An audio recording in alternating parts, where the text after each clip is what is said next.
No stopping what can't be stopped. No killing what can't be killed.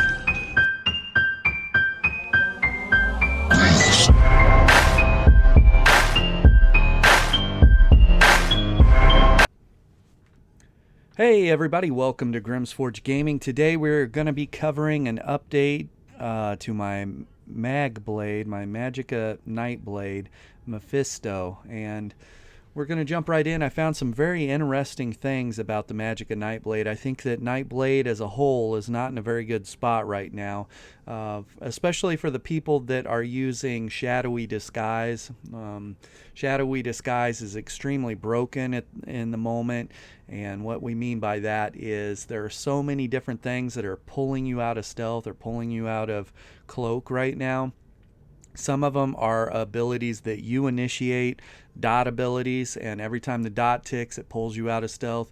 And then the other thing is that if anyone with a gap closer is aiming in your general direction, whether you are hidden with cloak or you're stealthed or cloaked or hidden, if they're aiming in your direction and they're running a gap closer, they could just spam their button and it will gap close to you regardless of you being hidden or stealthed. And so that's a big problem. And I just did probably a week ago Wonder Woman build, and we were fighting a Nightblade at middle, and they cloaked in front of me and I was hitting my gap closer, and sure as could be, I gap closed to them, pulled them out of stealth. They tried to go behind me and stealth again. I turned around, spammed my gap closer, and so gap closers right now are targeting you whether you're hidden or not, and that's a big problem. But found some other interesting things out about Magicka Nightblade right now, because as a whole they're not in a good place, but I think we might have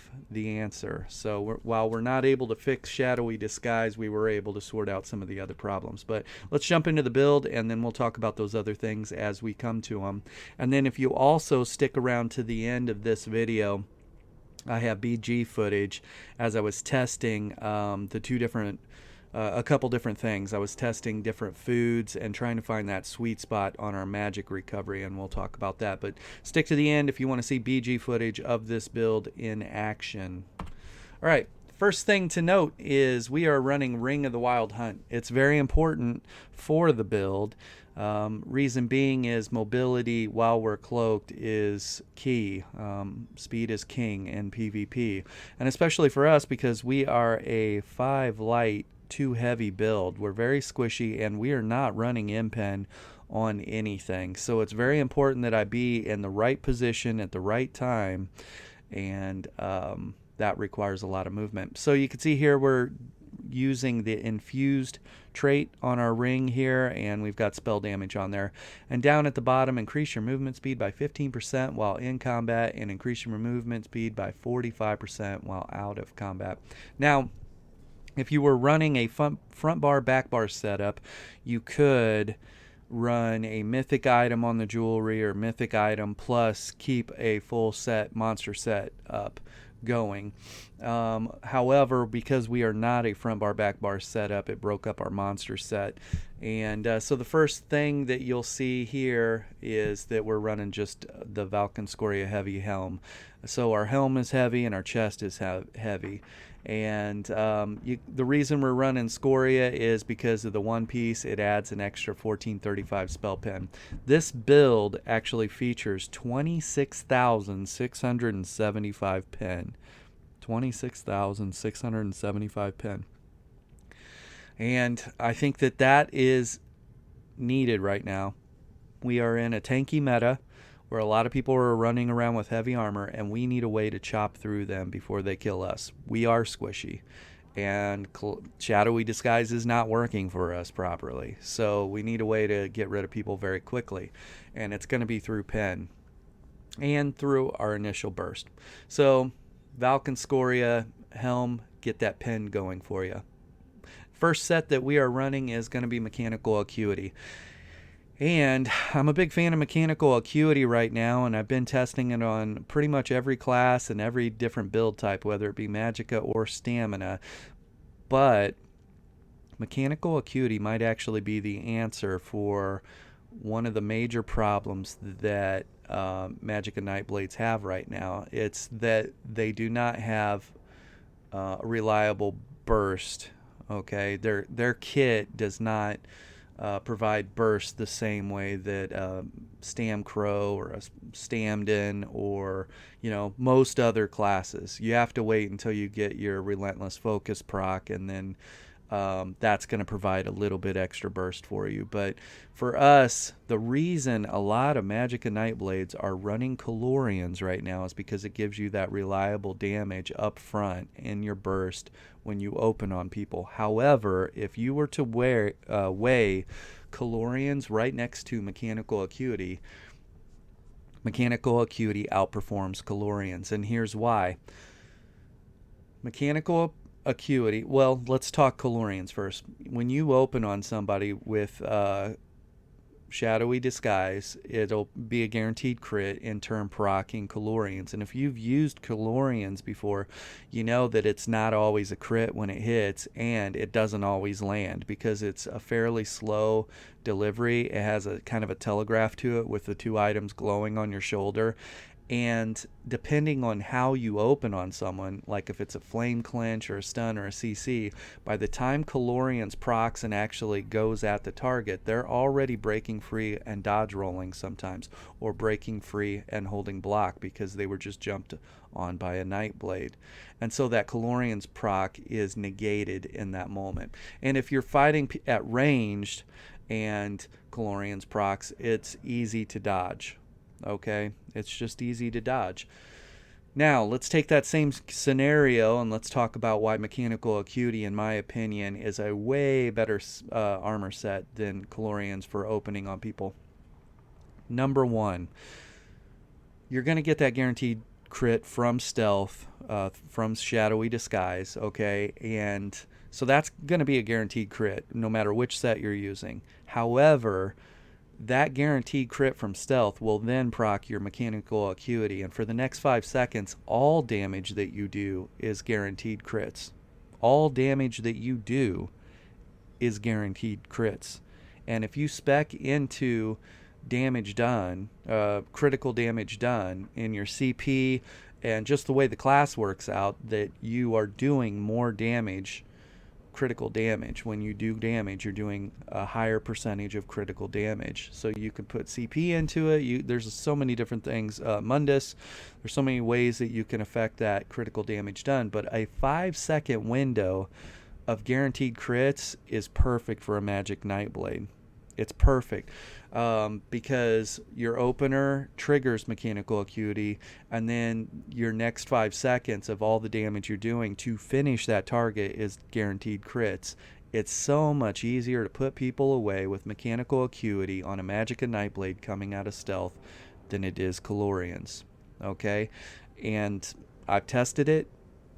You just have to take my word on it, or you test it and find out for yourself. But huge fan of Mechanical Acuity right now. Now, the set that we've paired this with, you can see also that we're Divines, and we have the Prismatic Enchants on everything, I believe, except for the helm here. So the second set that we're running is Spinners, or third set, I guess, would be Spinners. It's Divines, and Spinners is going to give us that Max Magicka, spell damage, and then the spell pen.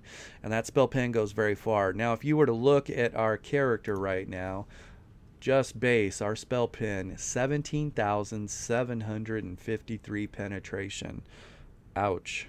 That's just our base, okay? So let's talk about a couple ways that we get more pen out of the build. The very first one is Master Assassin. Increase your physical and spell penetration against enemies when you are flanking them. So if we're standing at their side or to their back or all the way to their other side, so from shoulder to shoulder, anywhere in that range, we're going to get this additional pen against that target, okay? And then the next way that we're going to get additional pen is right now we're running Elemental Drain, okay? So make sure that you put that on the target. It's going to apply Major Breach to the target, and we're going to get that Minor Magicka steal from them too. So this build, right now we see a boatload of greasy, cheesy werewolves running around with Crimson on, and I might make one myself, who knows? But we see these werewolves running around all over the place, and they're running heavy armor. crimson, and I want to dispatch them or get rid of them between their crimson procs. This build can do it. 26,675 pin. Okay, we hit very hard. Now, so a couple things also. Let's buff up here. We are going to look at the stats on this build.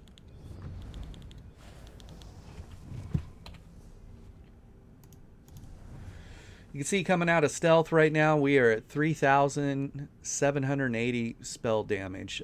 3,780 spell damage, okay? 3,780 spell damage gets the job done, for sure. Also, 1877 magic recovery is kind of the sweet spot, and it's technically 1,700 to 2K. If you're in the 1,700 to 2K, you can almost perma-block on a Magicka Nightblade.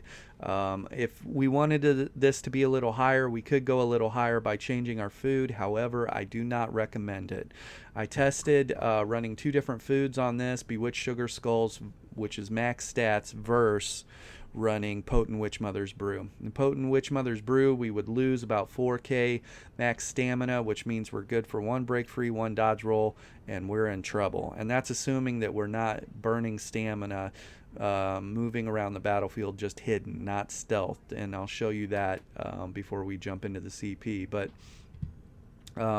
so what I found on the 2 different BGs that you'll see at the end of this is I was testing 1 full BG with Bewitched Sugar Skulls versus 1 full BG with Potent Witch Mother's Brew. That when you run Potent Witch Mother Brew, your stamina, your lack of stamina will get you killed. Okay, so it was better to run with Bewitched Sugar Skulls, go max stats, and run a little less magic recovery. And at the end of the day, if you wanted to change out some of your jewelry, because right now, jewelry-wise, we've got 2 pieces of mechanical acuity, and both of them are infused. If you want to take 262 spell damage off this build and go with magic regen, you could. It would work out just fine. So, but right now, because I would have to say that I'm not a master Magicka Nightblade user, but I'm an experienced Magicka Nightblade user, so we can operate with less regen. So, a couple other things too, looking at this again. Our resistance is 23,000, almost 24,000, and 22,000. We are in 5 light, 2 heavy. Okay, so those resistances will get the job done. And then you can see that our crit resistance is just a little over the base crit resistance because we have CP points put into crit resistance, which is a point dump for me. Probably shouldn't even have been in there. But anyways, we like where our max Magicka is at 34,000. We like where our max health is at 25,000. I wouldn't go below this, and I think that's why the prismatic enchants on everything is important. And I wouldn't go any lower in your max stam than this. Otherwise, your stamina is getting you killed. And there's an important thing in BGs. If you want to be successful in a BG and you want to have more time on target, okay, more time on target equals more potential kills.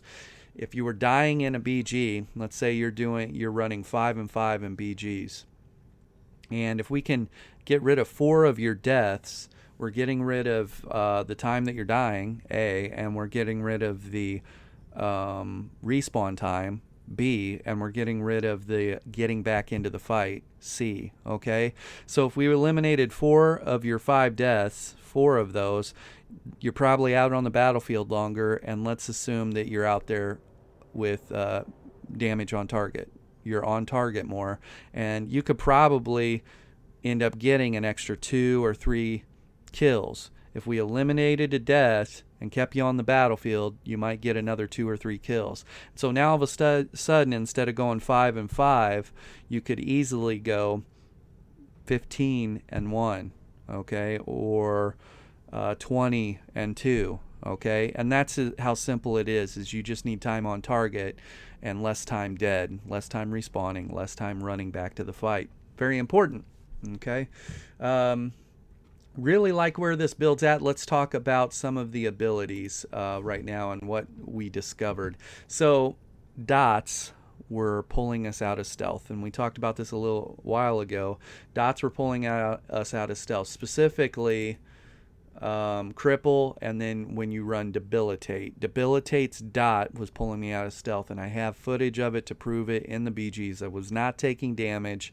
I just hit cloak, and just as I hit cloak, one of my dots from either debilitate or the other ability I'm going to mention went off, and it immediately pulled me out of stealth. Okay, so I was like, well, that we can't have that. So I had to get rid of debilitate, which meant we lost a minor Magicka steal and a nice pressure through dots. Okay, and then the second ability was going to be the Mage's Guild ability, entropy. And entropy, I had it morph to degeneration, so it was giving us access to major sorcery. Okay, I really want to run this ability because it's dot pressure and it gives us access to major sorcery, so that way I can start running tripods. Okay, I want to be able to add 40% stamina recovery, 40% health recovery along with the magic recovery, and I want to be able to pop a potion and put resources back into health and stamina.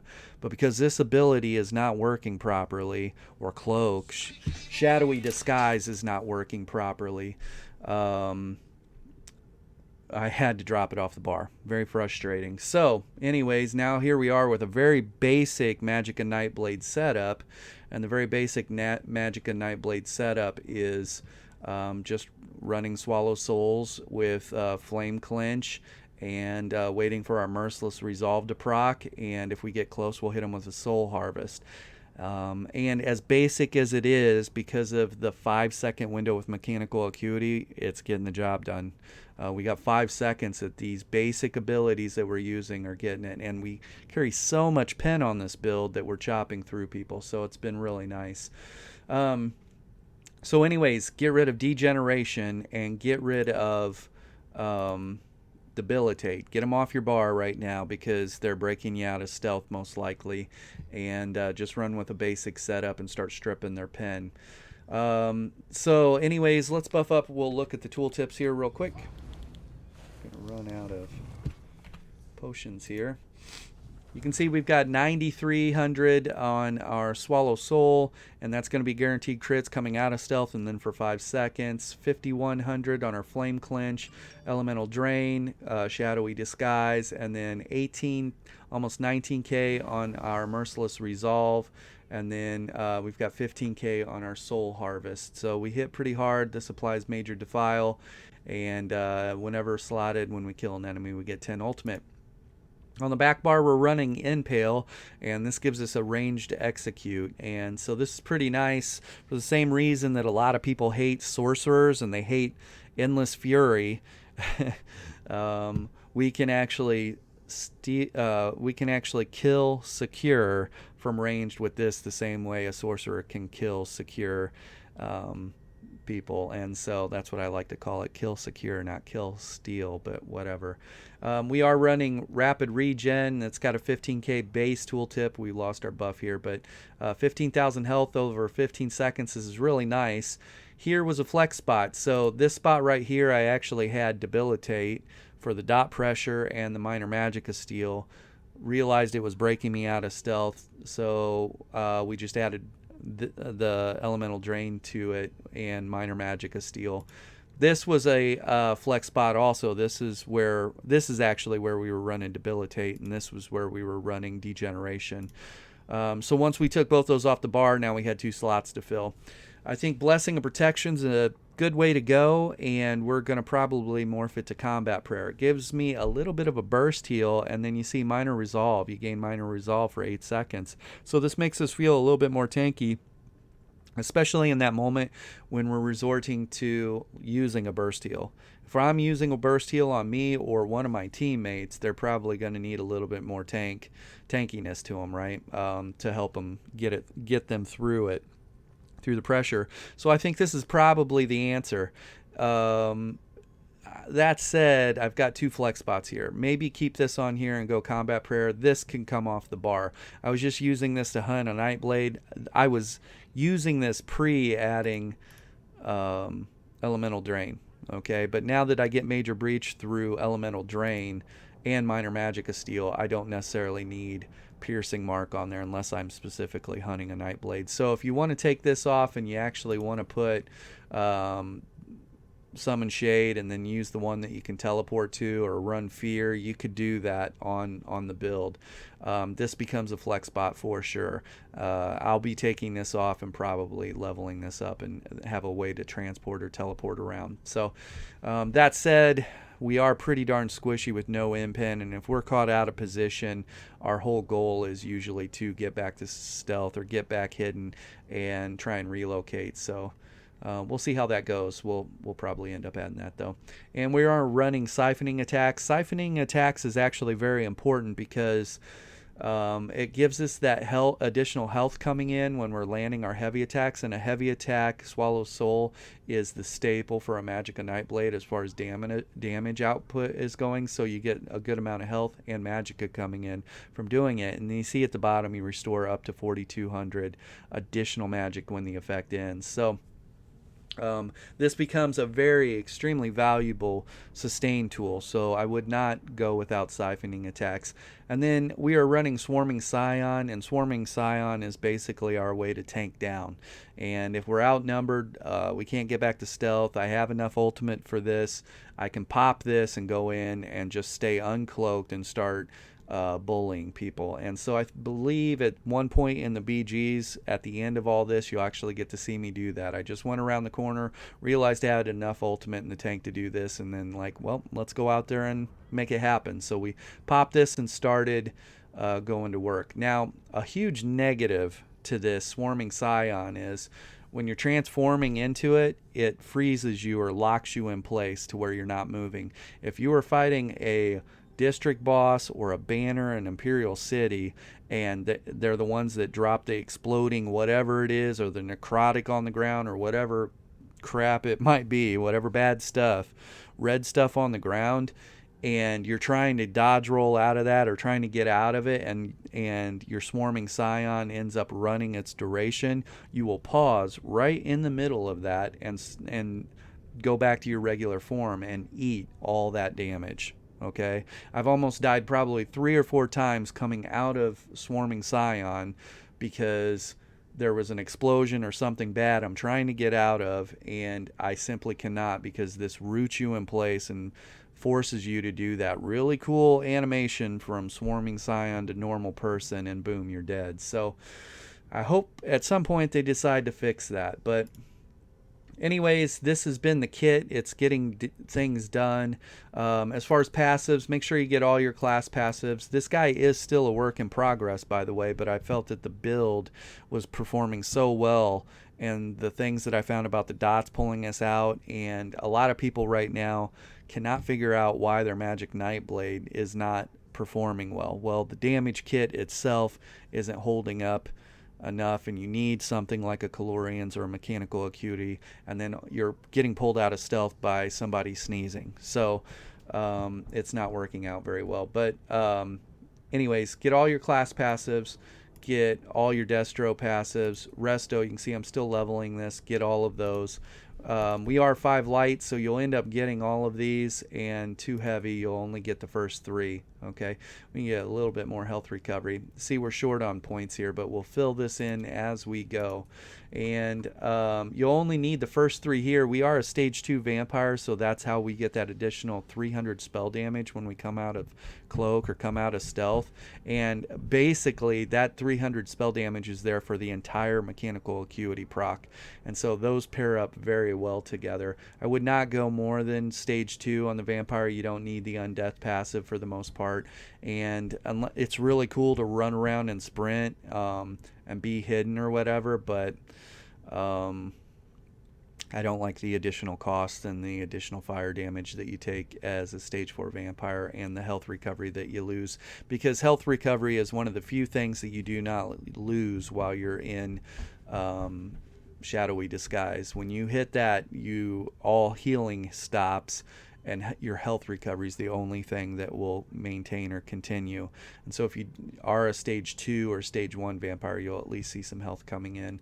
And we are a high elf on this. High elf seems to work very well for our Magicka Nightblade. Now, One thing before we jump into the CP, I was talking about budgeting your stamina. Looks like our food ran out. Budgeting your stamina with your Magicka, okay? So I could just stealth, stealth, stealth, and you can see how my Magicka is going down right now. Stealth, I'm hidden the whole time, stealth, but I'm burning Magicka as I'm moving to the fight. I could hit stealth and then hit crouch, and now what'll happen is you notice that the reticle, we're still hidden the entire time. The transfer from stealth to hidden, and now as we move around, our stamina is slowly burning. We're not burning Magicka anymore, we're burning stamina, and that's why Bewitched Sugar Skulls is the superior way to go. Okay, now let's say my stamina gets really low.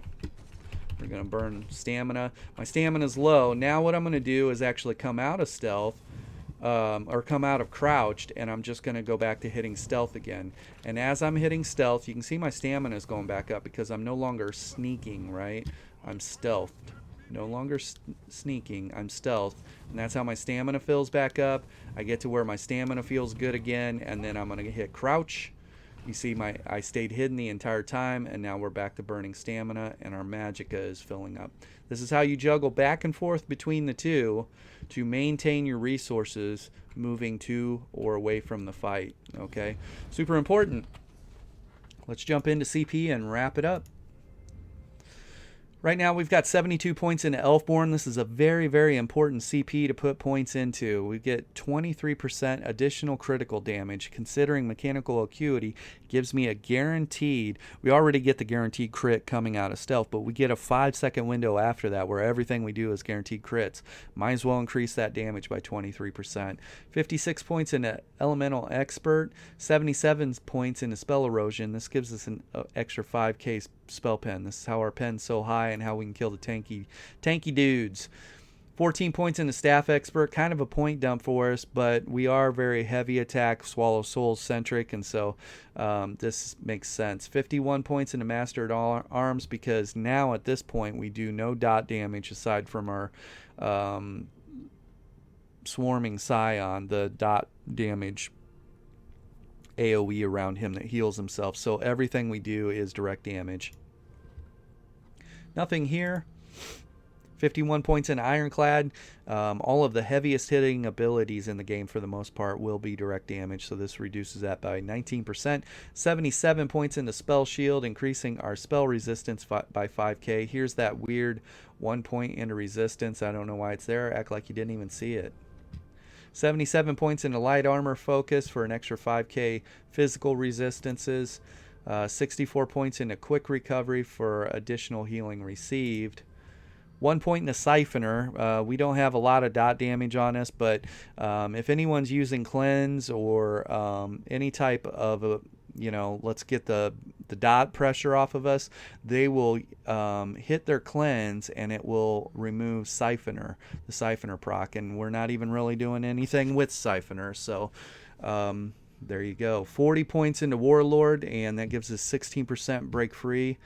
16% reduction in our break free. 56 points into Mooncalf, reducing or giving us an extra 12% stamina recovery. This is very important for the reason I just showed you, how we're using our stamina to go from cloak to hidden, right? And we're moving around the battlefield. Well, we want to get our stamina filled back in. Plus, when you break free, dodge roll, do any of that stuff, yes, we have 17k plus stamina, but I need that to fill back up for the next time a CC comes or next time I got to break free.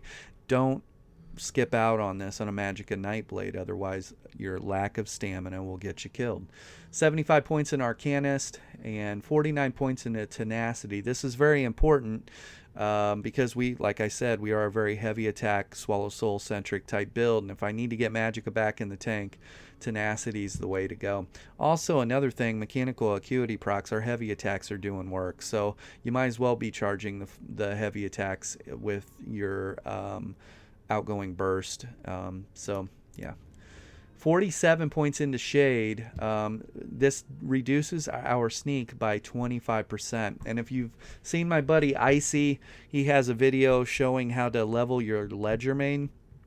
one of the passives in Ledgermain, you can actually lower your sneak through that by an additional 40%. So once I get my Ledgermain leveled up, I'll have 40% sneak reduction plus this 25%. So we have a 65% sneak reduction. When in that moment where I'm using my stamina to move around stealth or hidden, that bar will deplete very, very slowly. Like right now, I only have this. Once I add that extra 40% from Ledgermain, that'll be great. It's a point dump for me. I only got 2 points in here, but it gets us to a 1% deduction or reduction on our dodge roll. So anyways, that's the CP. And when we're talking about Ledgermain here real quick, I'll just show you this right here. Boom. Reduce the cost of sneak, and you can put 4 points in it. Each point will reduce it by 10%, making a max of 40%. So that is the build, everyone, and the potions that we are using is Alliance Spell Drought. And you can purchase this Spell Drought with AP at, like if you go to where your battlegrounds encampment is, where you turn in your quest for battlegrounds and stuff like that, there's going to be a vendor standing right by that guy, and you can purchase these, and I think they're like 750 once you reach CP, you know, and you're using the ones that are CP 150. They are 750 AP a piece. Okay, and these also sell very well through the traders because people need these. You can see they sell for 192 gold a piece. So if you have a metric ton of AP and you want to find a way to sell that, you could pick these up for 750 AP a piece and turn around and sell them, and they sell very well. Okay, so there's that. Like I said, I would rather actually be running Degeneration on the build for the dot pressure and major sorcery, so I could start running tripods. That's so much better for a healthier PvP experience, but we cannot because the dots are breaking us out of stealth. That is the build, everyone. Everybody stay safe out there. Thanks. There's no stopping what can't be stopped. No killing what can't be killed.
killing what can't be killed.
There's no stopping what can't be stopped.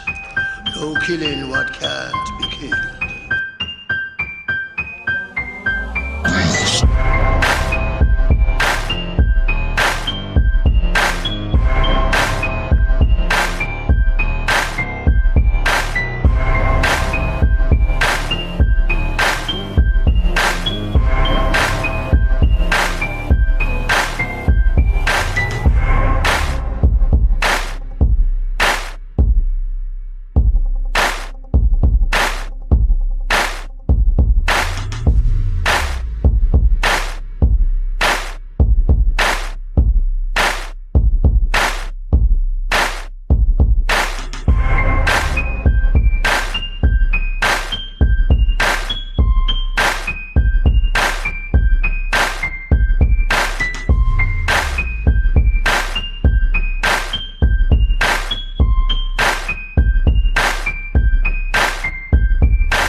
killing what can't be killed.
There's no stopping what can't be stopped.